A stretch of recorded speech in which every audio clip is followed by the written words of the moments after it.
समझे है उसने।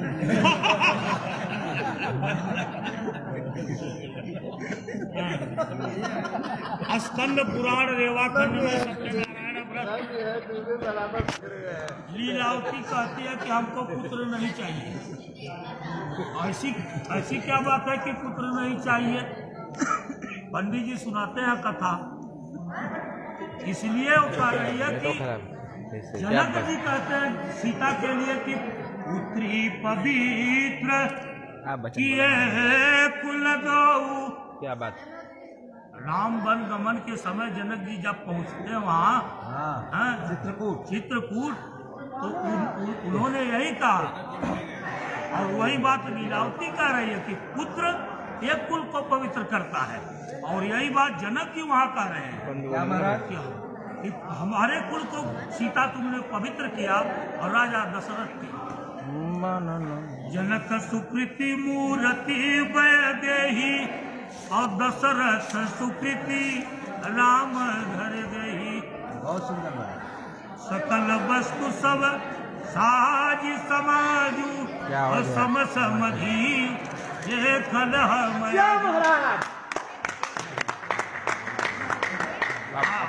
सब समझी हम देखा है जू। हे प्रभु क्या बात है? हे महाराज सुना समझी हम देखा है सही बना था काम। अरे यार सच में तू बात क्या करता है? सुर्ती बनवाता है अपने राज्य में होता है। उन्होंने तो ब्याह होगा, उन्होंने तो मजा लेगा। तू है सूरज जहाँ तू सुना और चाहे जौन बतिया बात महाराज रच के आवाज में थम के बढ़िया सुनाओ, सब शांत रहे भाई जरा। कन्या कह रही है एकदम व्रतो व्यापम यज्ञदानम सहतम यदि कर्म कुर्या कामांगमाया तदीयम जगात्वाक्यम प्रथमं कुमारी। तमाम तीर्थ यात्रा किया, माता जी का पूजन किया, सब बोलो। हाँ बोला माई। फिर से कही देंगे यज्ञदानो मया सहतम यदि कर्म कुर्या कामांगमायामि तदा त्वदीयं अजगात वचनं प्रथमं कुमारी। पहले वाक्य में कन्या कह रही है देवी देवताओं का पूजन किया, जैसे माता जी का पूजन करने के बाद सब मंडप में गई हैं। माने सीता जी भी माता जी हैं और भवानी भी माता जी हैं। उसी तरह कन्या कह रही है कि मैं देवी देवताओं का पूजन किया, व्रत किया, तीर्थ किया, तब कितनी मेहनत के बाद आप हमको प्राप्त हुए हैं। दूसरे वाक्य में कह रही है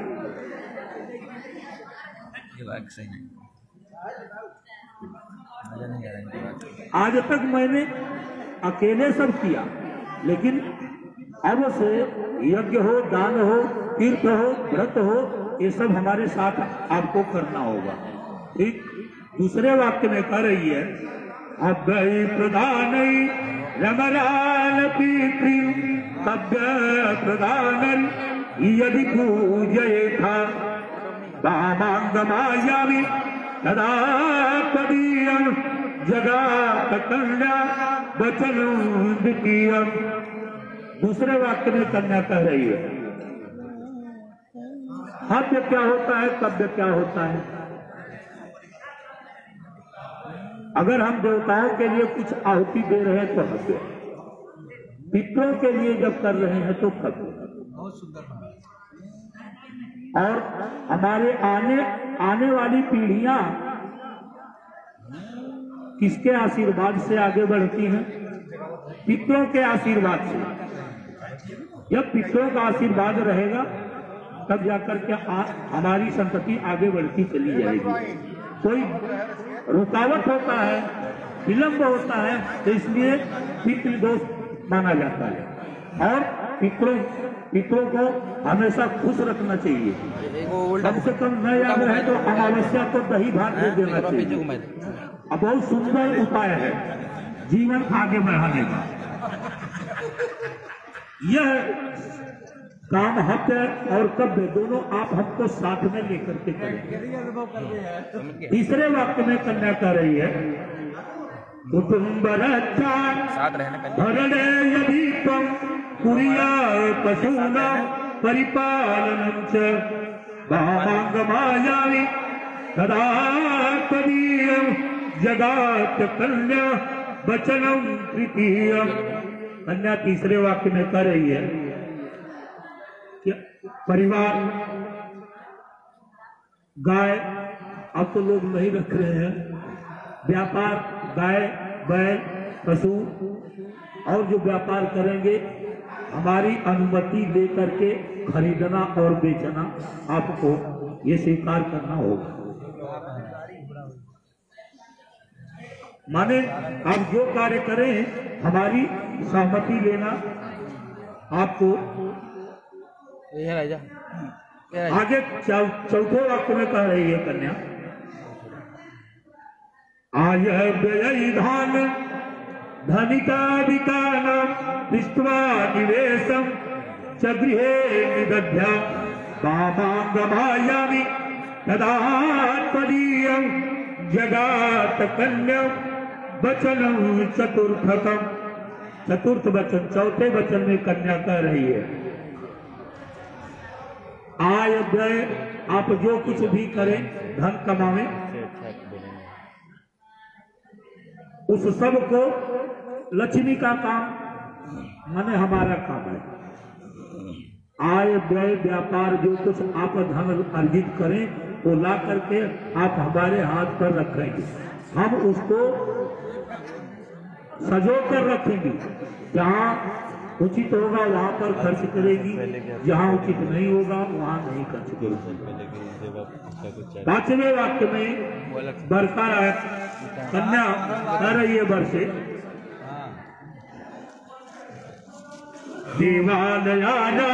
देवालयानामतरादकूप बापी विदध्य यदि पूजयेथा वामांगमायामि तदा त्वदीयं कन्या वचनं च पंचमम्। कन्या का पांचवा वाक्य है वर के लिए कि मंदिर बाग तालाब कुआं जो कुछ भी आप निर्माण कराएंगे अकेले नहीं करेंगे, एक फरसा और दे देंगे साथ में हमारी सहमत की। फरसा नहीं सहमत, सहमति से फरसा अकेले कोई कार्य नहीं। जो कुछ भी आप करेंगे हमको साथ में रखिएगा। सारा पूजा वो करेंगे, अभी तक सिंदूर नहीं पड़ा है ना, इसलिए दोनों को पूजन करना पड़ा। हाँ सिंदूर पड़ जाएगा तब कि खाली एक से करेंगे। हाँ बस काम क्या करी आज हथौड़ा चलाओ तो हमको साथ रखना। भर कन्या कह रही है कि आप हमें हमेशा साथ में रखेंगे, आप स्वीकार करिए, कोई भी प्रतिष्ठा करेंगे। और छठे वाक्य में कन्या कह रही है देशांतरे वा सपुरांतरे वा यदा विदध्या क्रय विक्रयेतुं वामांगमायामि तदा त्वदीयं जगात कन्या वचनं च षष्ठम्। आप देश में रहे या विदेश में कोई भी व्यापारिक वस्तुओं को खरीदना और बेचना हमारी अनुमति के आपको करना पड़ेगा।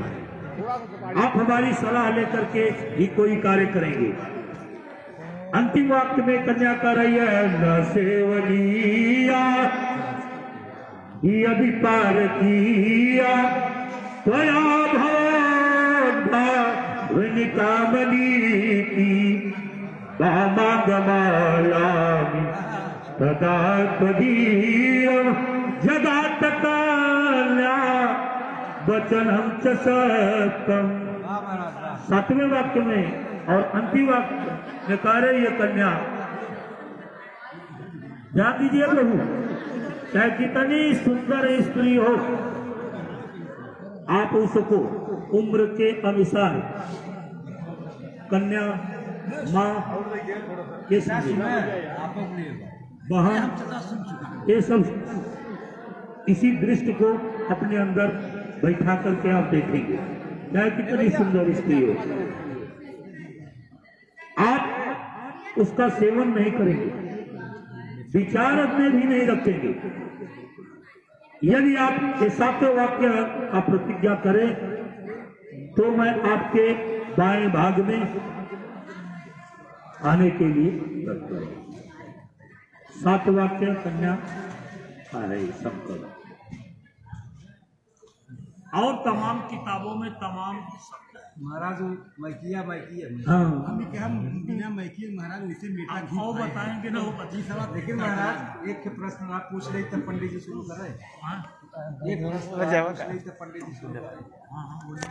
ये महाराज आज 5 वाक्य वचन जो लड़की जो है, जो कन्या बताती है, ये सबको आपको पालन करना पड़ेगा। हाँ हाँ जो 7वां वचन है, उसने बताया किसी भी सुंदर स्त्री को आपको अपने विचार में नहीं बैठ करना है। हम क्या बताएं, उम्र के अनुसार, उम्र के अनुसार बहन हाँ बताए ना, बहन हो, पुत्री हो, माँ हो, ऐसा सब इसमें नहीं लिखा है। महाराज सुंदरता आकर्षण का प्रतीक। हाँ कोई इंसान जो धरती पर जन्म लिया है, कोई भी इंसान चाहे वो साधु हो, संत हो, कोई भी हो, सुंदरता के प्रति जो आकर्षण है उसका स्वाभाविक स्वभाव है महाराज। हाँ, आप नेचर के बारे में कह रहे हैं ना। हाँ गोसाई जी बहुत अच्छी चीज लिखे हैं, भवानी जी से भोलेनाथ बताए हैं, वही बता रहे हैं। जितने लोग हैं चराचर में, गो गोचर जह लगमन जाई, लगमन जाई, सो सब माया जानहु भाई। कोई हो, ऋषि हो, जंगल में हो, पर्वत में, गुफा में हो, ऐसा कोई जगह नहीं जहाँ माया न हो। तब महाराज एक बात बताइए। तब महाराज नहीं, तब भवानी पूछी। महाराज नहीं पूछे, भवानी पूछी महाराज कि तब बताइए कहाँ माया नहीं रहती है, जब कहीं बचे नहीं है, कहाँ एक जगह है, क्या है? गोसाई जी फिर लिखे, भवानी से बताए भोलेनाथ, भक्ति ही सानु कूल रघुराया, भक्ति ही सानु कूल रघुराया, ताते ते ही डरपत है अति माया। बाद में काहे मोहित हुई रहे? सिंदूर दान तो भर नहीं रहा, सीता का सिंदूर दान तो हुआ। अरे प्रीति पुरातन लखई न कोई। वाह, आप उनके बारे में ऐसी बात, उसके बारे में कह रहे हैं। न कोई। आपने प्रश्न किया, हम उत्तर दे दिए।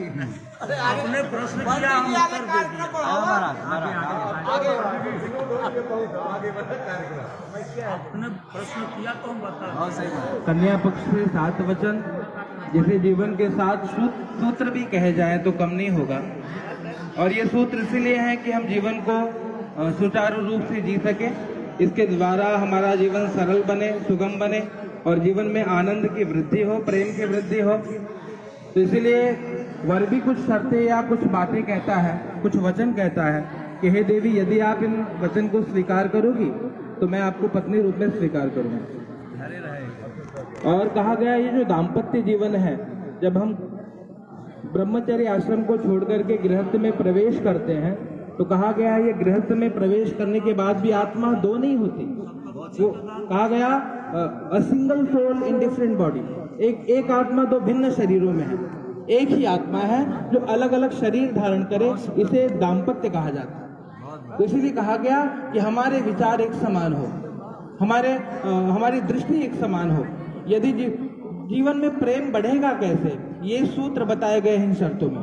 जीवन में प्रेम तब बढ़ेगा जब आप एक दूसरे के भीतर अच्छाइयों का दर्शन करोगे, अपने आप प्रेम बढ़ेगा।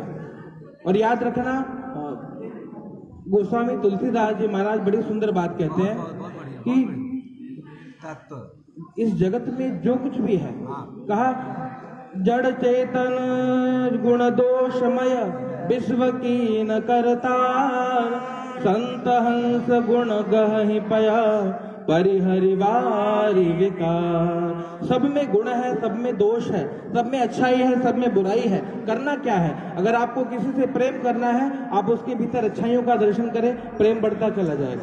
अगर आप उसके भीतर दोष का दर्शन करोगे, कमियां ही निकालने लग जाओगे, याद रखना आपको कभी कोई जोड़ कर नहीं सकता। इसलिए जीवन पर्यंत यदि साथ रहना है तो प्रयास करना कि एक दूसरे के भीतर अच्छाई देखना। लोग तो चाहते हैं कि आप लड़ो झगड़ो, लोग चाहते हैं कि भैया किसी प्रकार से उनको आनंद मिले, उनको इस प्रकार से विरोध से आनंद मिले, लेकिन फिर भी जब हम गृहस्थ में प्रवेश कर रहे हैं तो इन सूत्रों का यदि पालन करेंगे तो एक दूसरे के प्रति प्रेम बढ़ेगा। वर की 5 शर्तों में पहली शर्त क्रीड़ा शरीर संस्कार समाजो सब दर्शनम हास्यम परिगृहेयानम त्यजेत प्रोषित भर्तृका।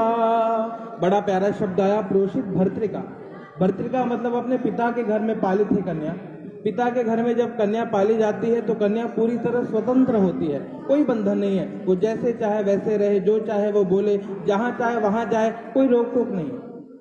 लेकिन यहाँ पे कहा गया कि हे देवी, ये तो आपके ब्रह्मचर्य आश्रम की बात रही, अब आप गृहस्थ में प्रवेश कर रही हो तो आपको कुछ नियमों का पालन करना पड़ेगा। जैसे जब घर में खेल कूद करते थे तो कोई बात नहीं, पर अब यहाँ पे ये जब को हो, मतलब क्रीड़ा हो, शरीर का संस्कार हो, किसी समाज में उत्सव में जाना हो या हास्य करना हो, दूसरे के घर जाना हो, ये सब आपको यहाँ पर आकर के छोड़ना होगा। बहुत सुंदर। ये सब को अगर आपको करना भी है तो कहा मेरे परिवार में मेरे माता पिता से आज्ञा लेकर के जाइए। स्त्री का धर्म क्या है? का एक ही धर्म एक व्रत नेमा, काय बचना मना पति पद प्रेमा। स्त्री का धर्म ही एक है कि वो तन मन धन से अपने पति की सेवा करे। और क्या करे? सास ससुर गुरु सेवा करही, पति रुख लखी आयु अनुसर। पति का रुख देख करके घर में आज आपके एक नए माता पिता हैं। आप यहाँ पर जब मेरे घर आ रहे हो तो मेरे माता पिता आपके माता पिता हैं और आपके माता पिता मेरे माता पिता हैं, क्योंकि हम लोग अब अलग नहीं हैं, अब हम एक हो गए हैं। तो जब हम एक हो गए हैं तो आप मेरे माता पिता को, जैसे आज तक आप अपने माता पिता से प्रेम करती थी, आप मेरे माता पिता से प्रेम करिए। मेरे घर में कोई अगर मेरे गुरु आए या कोई श्रेष्ठ व्यक्ति आए, उसका सम्मान करिए। याद रखना, इस जगत में आपको जो कुछ भी प्राप्त करना है वो आपको देना सीखना होगा। अगर आप परिवार में आकर के प्रेम बांटोगे, सब आपसे मिलकर के प्रेम करेंगे, और अगर घर में आप द्वेष करोगे तो सब मिलकर के आपसे द्वेष करना प्रारंभ करेंगे। तो हो सकता है परिवार में आके सबसे प्रेम करिए, जैसा प्रेम अपनों से था वैसा प्रेम यहाँ पे सबसे करिए। दूसरे वाक्य में कहता है विष्णुर्वैश्वानर साक्षी ब्राह्मण ज्ञाति बांधवाः पंचमं ध्रुवमालोक्य ससाक्षी त्वं ममागता। कहा ये विवाह जो हो रहा है इसमें 5 लोग साक्षी हैं। कौन साक्षी हैं? कहा भगवान नारायण साक्षी हैं, जो हरि व्यापक सर्वत्र समाना प्रेम ते प्रकट हो ही मैं जाना। तो प्रेम स्वरूप मेरे परमात्मा प्रेम रूप में ही यहाँ पे विद्यमान है, और यहाँ पे जो लोग बैठे हैं वो प्रेम के डोर के कारण यहाँ पे बंधे हुए हैं, नहीं तो लोग चले गए होते। और कहा गया ईश्वर को कौन प्यारा? कहा राम ही केवल प्रेम प्यारा, प्रेम प्यारा जानी ले जो जान निहारा। प्रेम एक ऐसा तत्व है जो परमात्मा को भी प्यारा है। प्रेम कुछ और नहीं, प्रेम साक्षात भगवान है। इसलिए क्या कहा? भगवान नारायण यहाँ पे साक्षी हैं। दूसरे साक्षी हैं भगवान वैश्वानर, मतलब भगवान अग्नि देवता। तीसरे हमारे पक्ष के जो ब्राह्मण देवता यहाँ पे विद्यमान है वो भी साक्षी, उनकी उपस्थिति में यहाँ पे विवाह हो रहा है। चौथा ज्ञाति बांधवा, जो हमारी जाति के बंधु बांधव आकर के यहाँ पे बैठे हैं वो भी साक्षी हैं। और पांचवा कौन साक्षी? का पंचवम ध्रुव आलोक्य, का ऊपर देखिए वो जो ध्रुव तारा है ना रात्रि के समय, वो भी साक्षी है। और इन पांचों के साक्षित्व में मैं आपको पत्नी रूप में स्वीकार कर रहा हूँ। तो आप मेरे परिवार से प्रेम करने का प्रयास करिए और मैं भी आपके परिवार से प्रेम करूंगा, क्योंकि आज ये परिवार मेरा तेरा नहीं है, ये परिवार हमारा होगा, इसलिए प्रयास करिएगा। तीसरे वाक्य में वचन कहता है, बहुत सुंदर वचन है ये, तव चित्तम मम चित्तम वाच्या वाच्यम न लोपयेत् व्रते में सर्वदा देयम हृदये संवरानने। आजकल गृहस्थ खंडित हो जाते हैं, परिवार टूटते जा रहे हैं। कारण क्या है? कहा तव चित्तम मम चित्तम वाचा वाच्यम न लोपयेत्। अगर हे देवी, कभी कभी ऐसा हो सकता है कि मैंने क्रोध में आकर के या किसी आवेश में आकर के कुछ आपको भला बुरा कहा, तो आप उस समय शांत, अपने आप को शांत रखने का प्रयास करिए। जब कभी आपको क्रोध आएगा, मैं स्वयं को शांत रखने का प्रयास करूंगा। और कहा हम दोनों का चित्त एक समान होना चाहिए। वाच्या वाच्यम न लोपयेत्। एक व्यक्ति यदि गर्म है तो दूसरे को नर्म बनना पड़ेगा, दूसरा यदि गर्म हो कभी तो सामने वाला नर्म हो जाए। इससे होगा क्या? गृहस्थ बड़े आनंद पूर्वक बीतने लगेगा। क्या करिए? कहा हम दोनों के विचार एक समान हो। कभी आपको जो कुछ प्रिय लगे और वो कुछ ना हो तो आप उसे मेरा प्रिय मान करके स्वीकार कर लीजिए। जैसे उदाहरण बताऊं कि कबो कबो मान लो हमका करेला निकना लगी है, बन जाए, तब वो भी हम कंप्लेन न करें, प्रेम से खा ले, है ना। और कभी कभी अगर मान लो आपको बैंगन प्रिय नहीं है और बन गया तो आप भी उसको प्रेम से खा लेना। तो इससे होगा क्या? एक दूसरे में विरोध ना हो, ऐसा ही ना हो, ऐसा भी हो जाए तो चलेगा। ये गृहस्थ का बड़ा सूत्र है। ऐसा कोई किसी बात का जिद ना करिए, जो कुछ हो जाए वो बड़ी बात है। तो इसलिए क्या करना? कहा हम दोनों का विचार एक समान होना चाहिए। यदि हम एक दिशा में चलेंगे तो जीवन आनंद से बीतता चला जाएगा। चौथे वचन में वर कहता है, मम तुष्टिश्च कर्तव्या बंधुनाम भक्तिरादरा। मेरी खुशी के लिए काम करना। क्या करना? कहा मेरे बंधु बांधवों का आदर करना।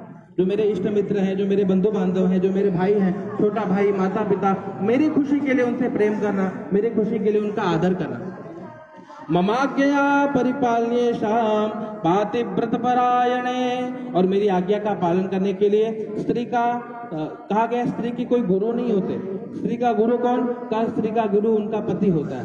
तो इसलिए कहा मेरी आज्ञा यदि आप स्वीकार करना तो अपने पातिव्रत धर्म को पालन करने का प्रयास करना। पंचम वाक्य में वर कहता है, बिना पत्नी कथम धर्म आश्रमाणाम प्रवर्तते तस्मात् त्वमं मम विश्वस्ता भववामांग गामिनी। यदि इस प्रकार से इन बातों को आप हृदय में धारण करोगी तो ये मैं आपको बात बताऊं, पुरुष कभी पवित्र नहीं हो पाता। पुरुष गृहस्थ में जाने के बाद ही पवित्र होता है। इसीलिए बिना विवाह के यज्ञ में बैठने का अधिकार प्राप्त नहीं है। आप यज्ञ नहीं कर सकते, आप पूजन नहीं कर सकते, आप बड़े बड़े यज्ञ अनुष्ठान नहीं कर सकते। तो हे देवी, आपके बिना मैं अधूरा हूँ और मेरे बिना आप अधूरे हो। हम दोनों एक दूसरे के पूरक बन जाएं, हम दोनों एक दूसरे के ऐसे मित्र बन जाएं कि मेरे बारे में सारी बातें आपको पता हो, आपके बारे में सारी बातें मुझे पता हो, ताकि बाहर का कोई व्यक्ति हमारे बीच के संबंध को खराब न करे। प्रयास करिएगा। और बिना पत्नी की कोई ये गृहस्थ धर्म पूर्ण नहीं होगा। इसलिए मैं आपको पत्नी रूप में स्वीकार करता हूँ। प्रेम से बोलिए लक्ष्मी नारायण भगवान की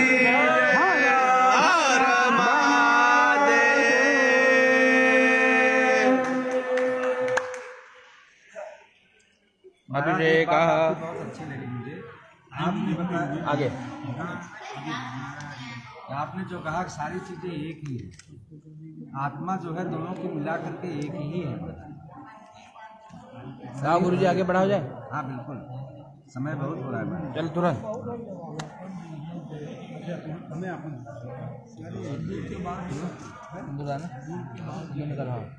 कहाँ है? कितने कर पाएगा? गुरु जी सिंदूर निकालो, मंगवा लो। थोड़ा जल छिड़क दे बेटवा। गुरु थोड़ा जल छिड़क दे।